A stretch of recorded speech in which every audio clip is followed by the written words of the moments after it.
जय सीताराम। जय श्री सद्गुरु नारायण भगवान की, अपने अपने माता पिता की जय। आज का जो टॉपिक है वो है कि जैसे हस्तरेखा दोष को कैसे दूर किया जाए और ग्रह दोषों को कैसे दूर किया जाए, है ना। और ये दोष ऐसा है कि इसके चक्कर में कम से कम आप लाखों खर्च कर देते हैं। जो सामर्थ्यवान है, पैसा वाले हैं, वो लाखों रुपए खर्च कर देते हैं। और नहीं भी है सामर्थ्यवान तो अपनी सुख भलाई कौन नहीं चाहता। दुनिया भर के सब जो भी पूजा पाठ सब करवाते हैं, करते रहते हैं।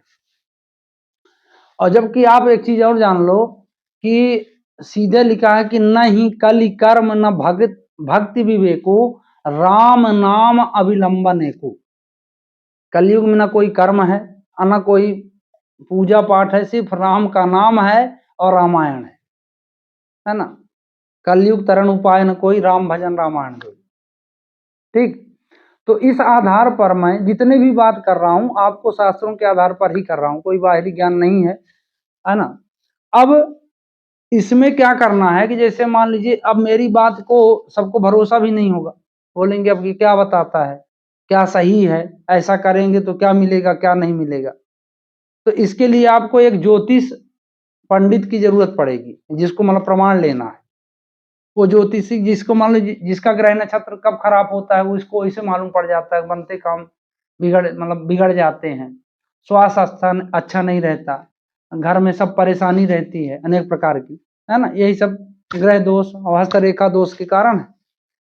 तो वो पहले पंडित जी से पूछे कि भाई मेरा क्या खराब है। तो वो अगर वो बोल दें कि आपका शुक्र खराब है और मतलब गुरु खराब है, शनि खराब है, बुध खराब है, शुक्र खराब है, सब खराब है मान लो, चलो इस तरह बता दे। ये भी बता दे कि आपकी ग्रह दशा आपके ऊपर चल रही है। तो आप उनसे निराकरण पूछेंगे तो लगभग वो पूजा पाठ बताएंगे 10-25 हजार 50 हजार जो भी खर्चा। हालांकि वो भी गलत नहीं बताएंगे, वो अपने हिसाब से सही बताएंगे, लेकिन फिर भी आपको पूर्ण रूपेण लाभ नहीं मिलता, करवा के भी वो परेशान रहते हैं। ऐसा है क्यों? मान लीजिए हम किसी को कुछ बीमारी हो गई अब वो उसका समुचित दवाई दो प्रकार की होती है, एक टेम्परेरी होती है और एक होती है मतलब परमानेंट। ठीक, परमानेंट उसका इलाज हो गया वो तो हमेशा के लिए खत्म, और परमानेंट इलाज वही कर सकता है जो डॉक्टर बिल्कुल के लिए उस रोग का विशेषज्ञ हो। अगर आप टेम्परेरी दवाई खाते हो तो रोग दब जाएगा और बाकी वो पूरी तरह से फिर कभी उभरेगा, फिर परेशान करेगा आपको। तो इसी तरह ये पूरा संसार सागर है ना। क्योंकि जब आपको दवाई लेनी है तो पूर्ण रूपेण लेनी है। अब मेन बिंदु पर आते हैं कि भाई अगर ग्रह दोष है, हस्तरेखा दोष है, तो इसको दूर कैसे किया जाए। तो मैं आपको बिल्कुल फ्री की दवाई बताता हूँ, और ये बिल्कुल चैलेंज है कि आप ऐसा करोगे और फिर करने के 5-6 महीना करो, आप फिर उसी पंडित उसी ज्योतिषी के पास जाओ और फिर हम अपना हाथ या ग्रह नक्षत्र दिखाओ, वो अचंभित हो जाएंगे, बोलेंगे मैंने आपका हाथ ही नहीं देखा था, आपके ग्रहों को नहीं देखा था, क्योंकि इतना परिवर्तन आ जाएगा। तो किया क्या जाए, इस समस्या का समाधान क्या है। इस समस्या का जो समाधान है, पहला समाधान है कि आप पूजा पाठ सभी करते हैं, ठीक है। तो सबसे पहले उसमें आप एक दीपक का प्रयोग करो, अगरबत्ती लगाओ, धूप जलाओ, ठीक बात है। बिना दीपक के मतलब जो दीपक से पूजा की जाती है उसका प्रभाव अलग होता है ना। तो पहले दीपक एक घर में जलाना चाहिए।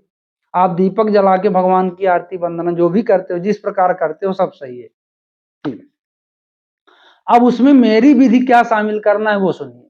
आपको ताली बजा के करतल, इसको बोलते हैं करतल ध्वनि, है ना, इस ध्वनि के साथ सीताराम सीताराम सीताराम सीताराम बढ़िया मगन भाव से, और मतलब ये ध्यान करिए कि उनके चरणों में हम मतलब पड़े हैं, उनके चरणों की दया से मेरे ग्रह दोष, मेरे भाग्य दोष, जो भी दोष हैं सब खत्म हो रहे हैं, मेरे जीवन में आनंद ही आनंद आ रहा है।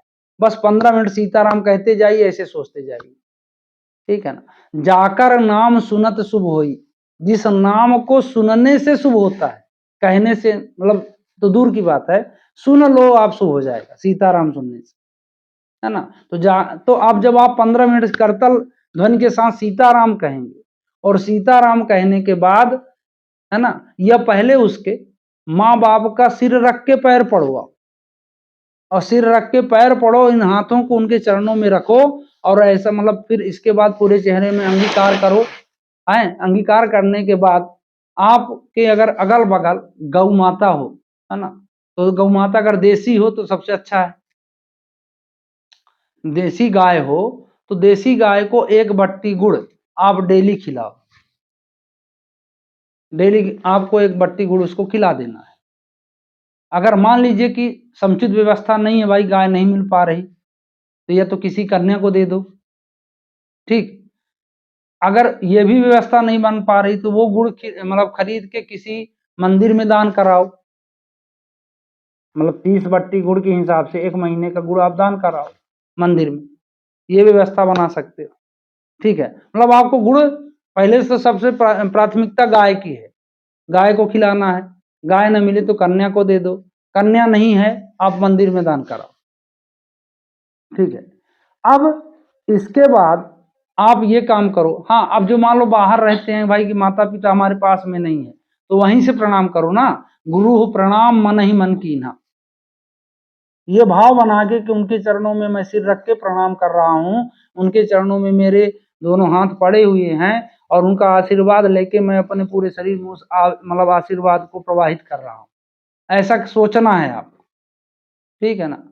और फिर देखो, है ना, जा पर कृपा राम की होई ता पर कृपा करें सब कोई, जहाँ पर कृपा राम की होई, जब राम जी दया कर देंगे सब ग्रह अपने आप, ताहि सदा शुभ कुशल निरंतर, सूर्य नर मुनि प्रसन्नता ऊपर, उसके ऊपर सब प्रसन्न होने लगते हैं ऑटोमेटिक, है ना।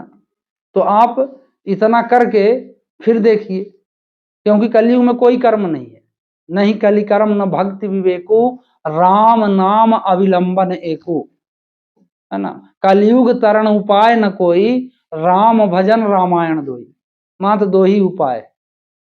तो आप यहाँ वहां भटकना बंद करिए, परमात्मा सीताराम, बढ़िया सीताराम सीताराम कहिए, अपने जीवन को सफल बनाइए, सभी परेशानियों से मुक्त होइए, इसी आशा के साथ कि आपका दिन जीवन सभी मंगलमय हो, सुख सुविधाओं से भरा हुआ हो। सभी को जय सीताराम।